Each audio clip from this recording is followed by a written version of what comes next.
Hello everyone, this is ADN channel and today I'm going to cook this one. I'm going to cook this with coconut milk and green chili. But first I have to cut this one, the tail, so you can see it like that. And it's time to cut this one. Oh, okay, this is already cut. This is cut already and it looks like this. Okay, I have some in here. I thought this is almost 60 pieces like this. I have to cut them all the tails so I can eat it. Very delicious. See? Oh, see, here, ready. So, my son-in-law will be the one to continue the cutting because that's so many. I cannot do it alone. Hello, son. Smile. Continue cutting. Oh, so many. So, guys, we go to the ingredients. These are the onions, 4 pieces, the ginger, the eggplant, the green chili, the seasoning, the Lawrence patis, the oil for sauteing this one, and the coconut oil. This is a fresh coconut oil. Yeah, new coconut oil because it tastes better. I like the taste of this one. Fresh coconut oil, like fresh virgin oil. No water added. So now we are ready to cut the ingredients. Here I cut this already. This one also the same way, cut like that. Okay. Just like this. Yeah. Just like that coffee. Okay. So I have here 4 pieces. Then I will cut this the same way as this one. The onions are antibiotic. I want onions. This. And also the ginger. Prepare the ginger. Here. Oh, you just cut it small. I just remove this one. Yeah. Just remove the black. Just I wash this.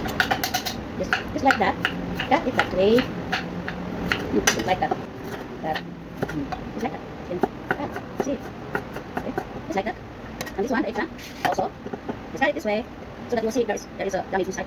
Sometimes there's one inside. Or inside this way. The eggplants. It's more fiber. The same, this one. I don't know. Yes. I have to wash this one.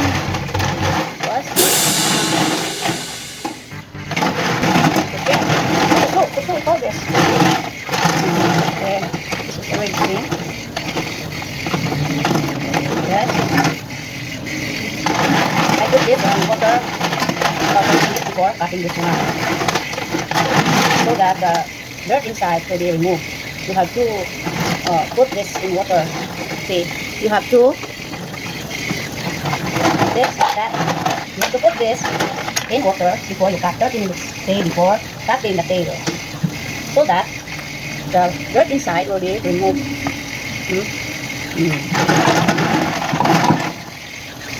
The ingredients are already ready at the window. They are again on my window. They are all prepared. Yes, the shells, suso, the eggplant, and that one, all the ingredients ready now. I'm ready to cook, and they are all at my window.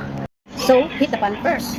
Then when the pan is hot, you put the lard. Heat the lard. It's already hot. You put the garlic. Garlic. Like that. Then the ginger.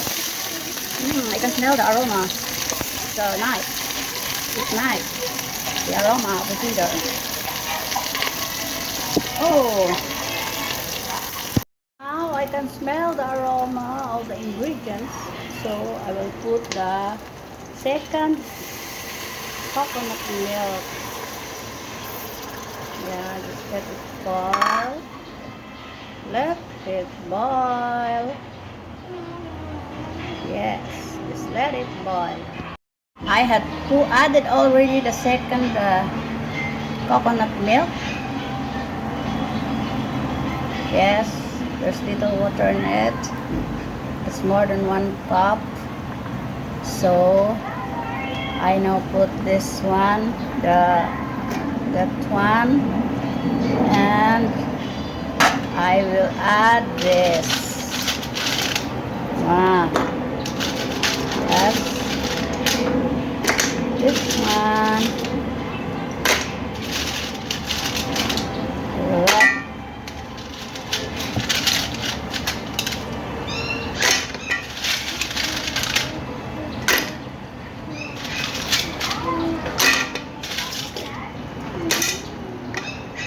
Then just allow it to boil.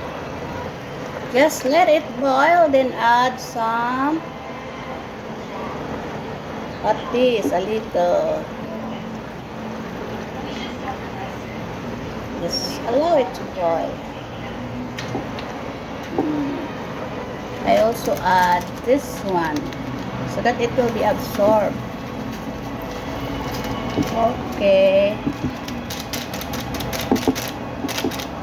So we will just cover it and just let it boil for almost 30 minutes, or you just taste it. Okay. Just allow it to boil. That I added already this one finish, and the patis. Allow it to boil. Just leave it.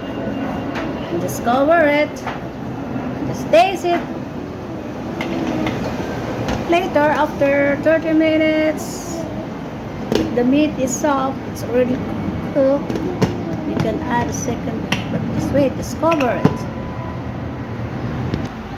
So, while I'm cooking this one, I am also watching. See, I also watching my clothes. This one is finished. Oh, so what? I'm doing anything. Just doing vlogging. Oh no, I'm working to home. I'm multitasking. See, it's washing. It's almost cooked.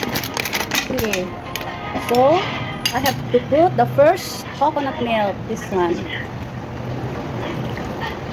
so it will be absorbed. Yeah, and just let it boil.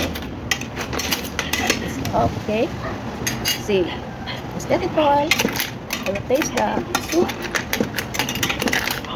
Okay.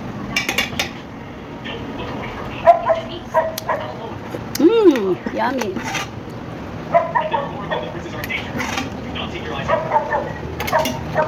It's almost cooked. Okay, it's almost cooked. The white already here. Yes, okay. Almost cooked. Oh.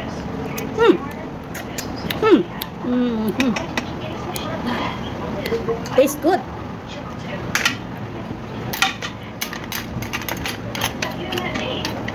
Yeah, it tastes good. So yummy. Oh, it's almost cooked. Okay, almost. So this is cooked already. Right? This one.